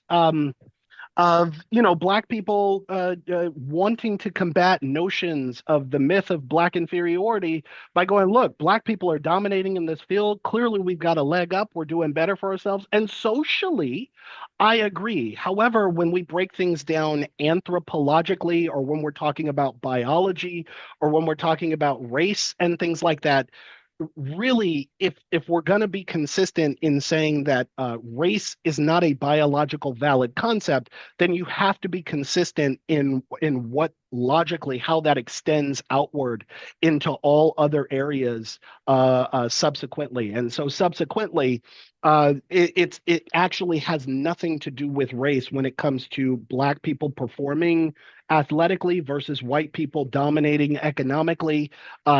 Race is not the thing, but when you see disproportionate allocations of people by race into these various sectors, it is actually just reflective of a historic history and a cultural norm, not necessarily race itself. Yeah. So, thank you, Elena. I have a question for Elena. Yeah, Elena, please. are you saying that in Russia that they don't make hiring practices based on race, that race is not a factor in Russia, that the racism doesn't exist there? Is that what you're saying? I'm just saying that Russia doesn't particularly share the same historical pattern with the United States. It's not the same. We had the serfdom, but maybe because it wasn't racially like I mean, it wasn't just a certain race, right? It was just people that were whatever race. The class mattered more, I think. So maybe that's why the trauma is not that deep. However, there is a big problem of sort of dealing with people the way like white Slavic people deal with people from Central Asia. And that's, I mean, it's some sort of xenophobia that's kind of developing into something bad. There is no history of them colonizing. I mean, there is like the history of the Soviet Union, but I wouldn't, again, it's not really racially homogenous, And what happened between them. what I'm saying that's distinct from Elena is that in racially homogenous societies, you do have people that belong to those countries and those cultures that dominate in their respective fields, and their race is not an explanatory factor. Well, why are those people dominating in their respective fields in these Yeah. racially homogeneous? Well, it's not about their race, it's about that individual. What are they engaging in their discipline? How's their diet? What are they doing? Maybe they went to college and they studied for blah. It's about how that individual is succeeding in that respective field. And so, what I'm saying is, in the context of the United States, it's actually just what we're seeing in terms of black people being overrepresented in sports and whites and Asians being overrepresented in intellectually rigorous areas is a reflection of the history of racism in America rather than the actual merit of the people that are being allocated into those roles. This person, Carter Sams, for example, asks, do you think there's still the connection in the pattern of white people exploiting black bodies and the fact that in sports they can still profit off of black people? I'm saying absolutely yes. Part of the reason why there's such a large disproportionate number of black people that are allocated into athletic industries and athletic sports is specifically because it echoes the legacy of being able to trade bodies, being able to these black people essentially using their bodies for profit and for the sake of entertainment. That's part of the reason why you're even seeing a disproportionate number of black people concentrated there in the first place, because who are the ones that own those teams? Largely not even black people, right? So what I'm saying is the racial breakdown, the distribution at the population level that we're seeing of racial groups somehow ending up in the same kinds of fields actually just reflects the history of racism in America, but is not actually a function of race itself. Elena? Yeah, I just wanted to quickly jump in, like add my last 5 cents Oh, yeah, about sorry. I'm just sorry with for interrupting. no, it's okay within the comparison of the United States and what I witnessed in Russia when they said something about people from Central Asia that experience a lot of xenophobia. It's true. But yes, then again, it's not yet, I hope, because I mean, it's developing and it's developing fast, this sort of, let's say, hatred and bigotry towards these groups of people. But I think that it's not, as Julius says, it's not yet a racial construct. People reference, I don't know, whatever, like religion, different things, maybe a little bit of history, but not yet that anyone's predisposed to doing something like based off their basically race, which is interesting. So I'm again agreeing here.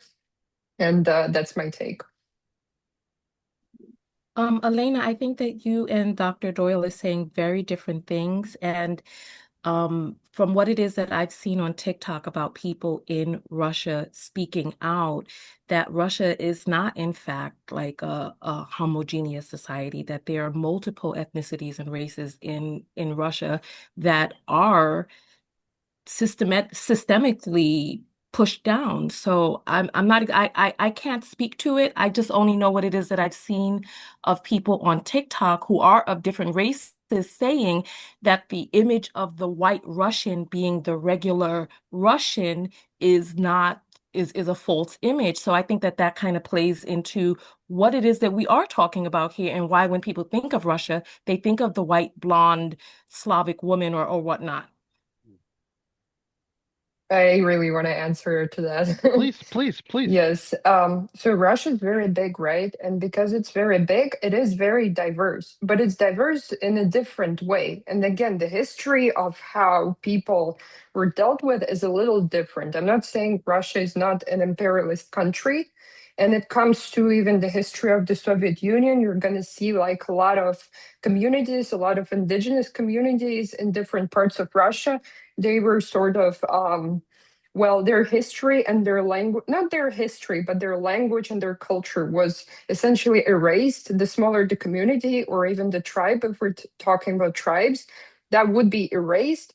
However, yes, we have a lot of different, it's pretty diverse, but then again, people would not say that if you come from the region that's, I don't know, maybe like more towards Siberia or Asia, or there are a lot of people that look maybe more that what people consider to be looking Asian, right? And people come out and say, okay, I am also Russian. But the funny thing is, they usually inform like, I mean, Americans, because these are the people that don't know about this. And a lot of people in the regions, like, let's say Caucasian mountains, right? I don't really remember how to pronounce that in English, but yes, I mean, a lot of people in Russia are aware that there are a lot of people from this region.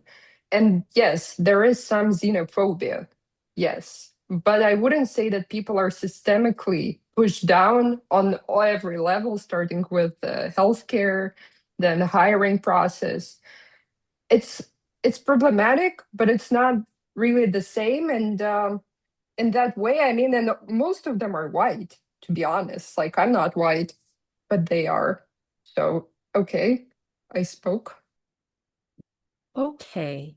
So I would be interested to see, like, so number one, no country is going to be like America, especially when it comes to its relationship with Black people and people of color. There's no nation on the earth that can compare. So I wouldn't expect for Russia to even be in that comparison, but I would be interested in finding out whether or not some of these other less promoted groups, whether or not they are having issues, in corporate Russia, or whether or not they're having issues in the healthcare system, and what they would say about the hiring practices and whether or not they're getting educated and not getting hired. I would be interested in finding that out because, like I said, no place can compare to what it is that we're experiencing to this day here in the US. Can I Mm, get can I sorry. just to get Stephanie is perhaps she wants to jump in. Yeah. Yeah, I think we're getting into politics. I mean, we're getting to fascism. We're getting into all different governmental systems here that, you know, just been, studying Eastern Germany lately. And it seems like we're being occupied just like Eastern Germany was by the Soviet Union. I mean, governmental systems, political systems are what also change the dynamics of homo- homogeneous nations. It's it's so many factors together. It's science, in that way. I don't know exactly what I'm trying to say, but it's not Yeah. just it's not just race. It's racism. It's religion. It's white Christian nationalism. Someone systems believe that they're superior to other people just because of what they believe. Yeah. I think You know, yes. I think I think I think I'm a bit kind of frazzled because I think it sounds like three different conversations are happening yeah. from what Tanya asked. Mhm. Um, and to an extent, there's some overlap, right? But Right. I want to get back to what Tanya is asking here. Okay. And at first, I want to make sure, was your question answered? Because I think a lot is happening here. Was my question answered? Yes. Oh, absolutely. My question was answered when you talked about how race is not a biologically valid concept, because I understand that because one of my classes now is on gene expression and how the quote unquote gene expressions that create race are very nominal. So I understand that. So that definitely answered my question. And so Stephanie, part of what it is that I feel is being discussed is that race was just an excuse. It's not real. So when we talk about, imperialism and domination, that the race part was an excuse. Like the people who are claiming that they're Christians were not really Christians, just like the people who claimed that they were socialists were not really socialists. Like all of these were just excuses being used to subjugate people. And then they would go, I mean, the poem, first they came for the socialists, but I did not speak up because I was not socialist. It's kind of like that, like how you see MAGA is now turning in on itself with this whole Vivek Ramaswamy and Dinesh D'Souza and Vivek, whatever. This is all happening because they only use race as an excuse. This is why they're turning on the brown people now. And then once they get the brown people out of the way, who do you think they're going to turn on? All of this started with women. That's a discussion for another day. But it's going to keep going and going and going until it gets to the essence of there are just certain people who want to dominate others. Let me jump off. Thank you. Thank you, Tanya. Are there any questions though? And Stephanie, perhaps you have a response. I would like to give you an opportunity to share. Well, I think we're all on the same page here. I Okay. mean, Okay. we don't like this administration, obviously.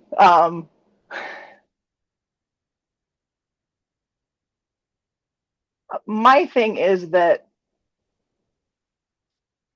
I hate this administration because they use religion to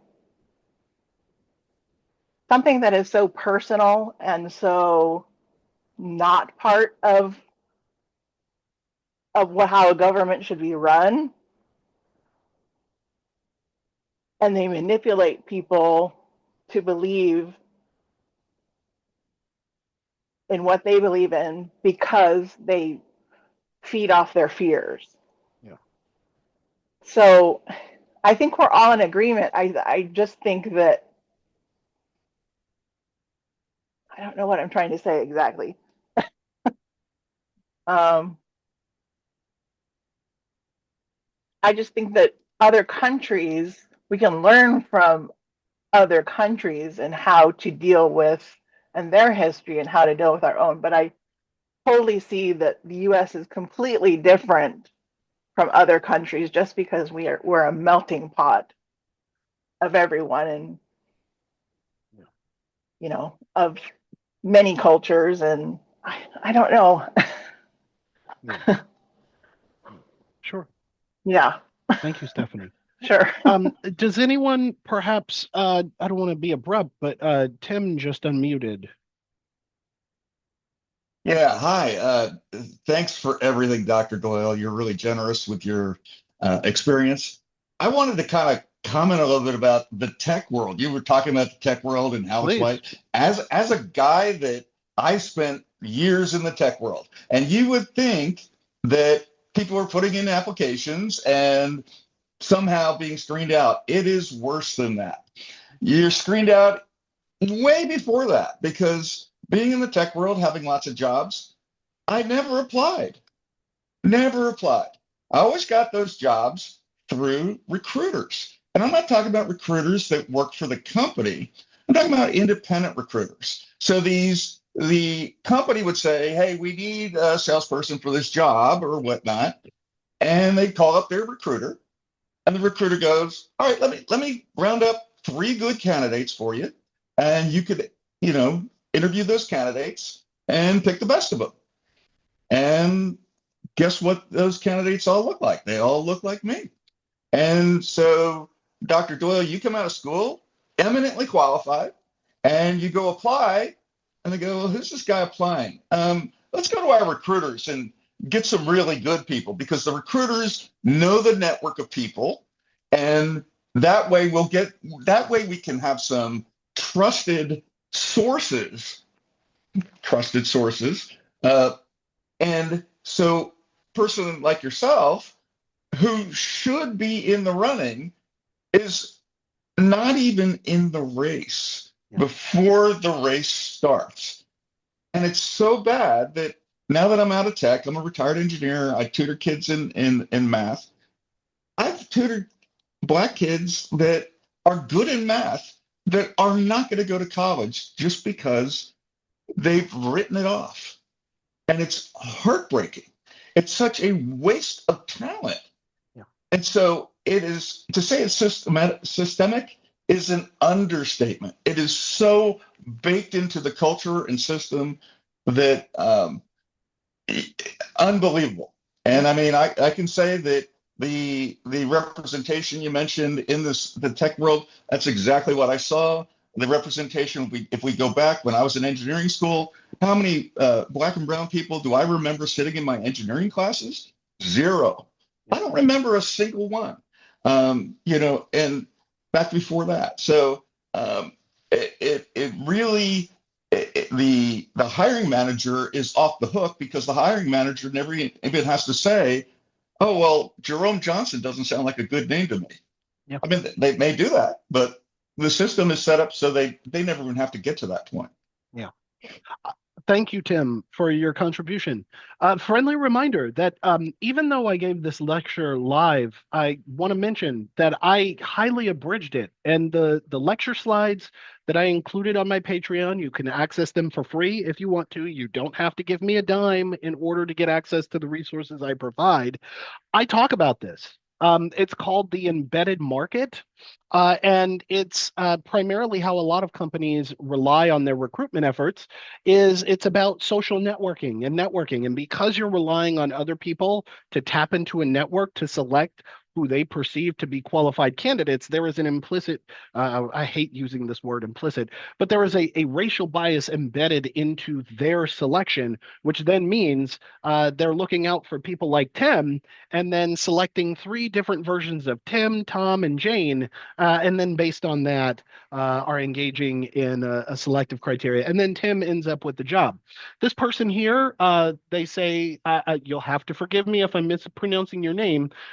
Me Sugar Nur, I'm not sure how to pronounce that. I'm so sorry.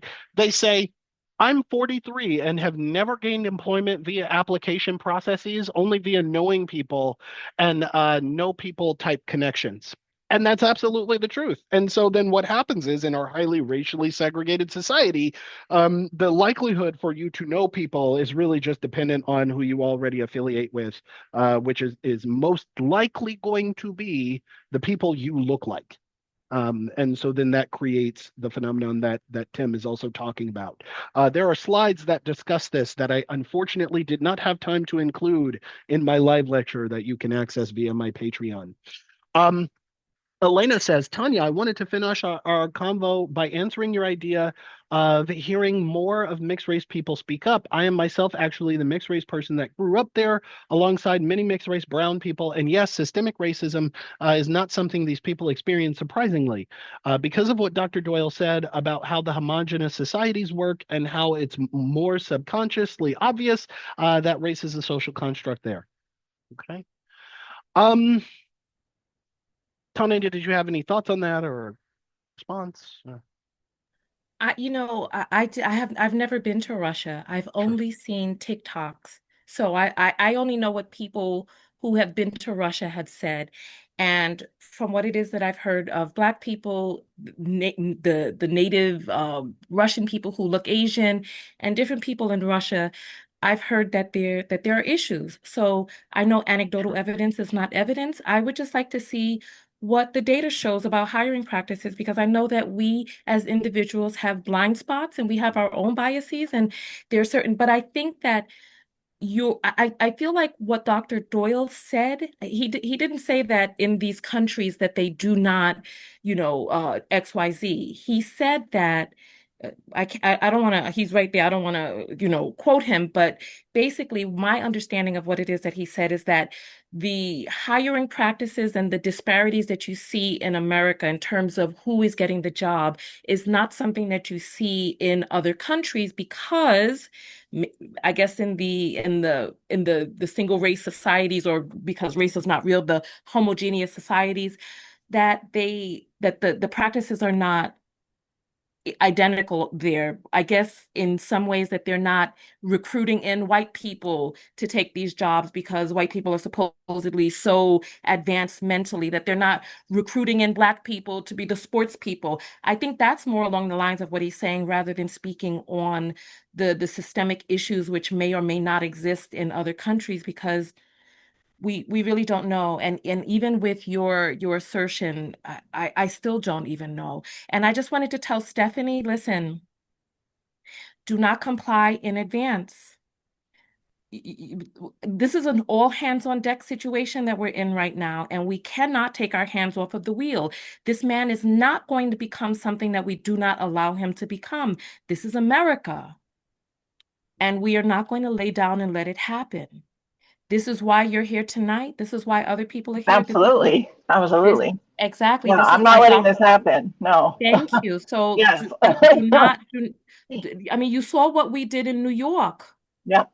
Mamdani is the mayor elect. Mhm. Yeah. So it is not too late if you use large language models to assess where it is that we are. We're not at 1935 Germany. We are more along the lines of 1930s. So there's still a chance to turn this around. Yeah, I was just saying that we can learn from it. I mean, Yeah. Yes, we so can. And it yeah. takes people. I don't know if Dr. Doyle, do you know if they have AAS studies or AAS at different colleges that people can take like a community? Because Stephanie, I would love for you to take an African American studies class because when Oh, you do, you will see Yeah. that a lot of the things that we think are real in this country are really not. And if you take yourself a women and gender studies class as well, you Yeah. will see the overlap. All of these things are excuses leading to one place and it's not where we want to go. Right. So by and large, yes, I believe there are African American studies courses at like community colleges and things like that. I'm essentially trying to take some of the course material that I teach and turn it into something that's readily accessible so that those people who don't have time on a Tuesday night to go drive down to a campus, but just on a Sunday can chime into a Zoom or just listen on Instagram Live. That's really the place that I'm coming from right now. The topic that we're kind of covering in the weeks and the weeks prior and the weeks to come is really just race and contemporary society. That's the course I'm currently teaching at LMU. However, after I get to the topic of reparations, I am then going to shift gears to then we're going to do weekly sessions around lectures that I teach in Introduction to African American Studies. So for those people who have no knowledge of the timeline of history of African Americans in the United States, that is something that I'm going to shift gears on. I think it's just as informational and useful and reliable as all of the information I'm sharing. But right now, we're just talking about it in a contemporary sense. So I'm trying to provide that information, but that's just I'm just one drop in the bucket anyway. Um, Oh, I hear you. Thank you. I think you're doing a really good job. Part of the reason that I'm in this work is because I want to create a Saturday school for children. awesome. So I totally feel what it is that you're saying, and I'm appreciative that you're doing this. And I am going to go take a look at the Patreon. I'm going to Okay, go do thank you, that. thank you. So I see you put your email address there. Is that for us to contact you? Not necessarily to contact, but because Stephanie wanted to send me a document, that's the best way to send me the document. If you want to contact me, the best way to contact me is just going to be via Instagram Live. I have some people that go digging through my academic email because I'm a university professor, but I would like to rely on my academic email for my job, right? For my employment and for my students to primarily access me. But if you want to send me a message, if you would like to have a conversation or something like that, Instagram direct is the best way to do that. But please do not announce my email to the people who are listening right now. But for Stephanie, yes, if you would like to send me that document, you can forward it to me to that email address. Oh, Okay. okay. The reason I asked is because I had been trying to get in touch with you for weeks. And Oh, one of the ways that I tried was Instagram Instagram. Direct. And I did just Okay. do what you said for us not to do. So I did it all. Understood. Yeah, I get lots of messages, but I do make the effort to reply to them. So it's entirely possible that I simply haven't replied, or your message got flooded. But now that I have a name to a face, I will intentionally look out for your name and your face, and I will make the effort to reply to you. Okay. Thank you so much for listening in this week. That will wrap up our discussion here. Next week, we will be talking about the production of wealth disparities as well as patterns of home ownership in accordance with the war on drugs and the war on crime. It is very much historical, but it explains a lot of what you're currently seeing in contemporary society. So please come back on Sunday for that discussion and then the follow-up discussion that we have after that. Thank you so much for participating, and I will see you all next week. Thank you. Alrighty, take care.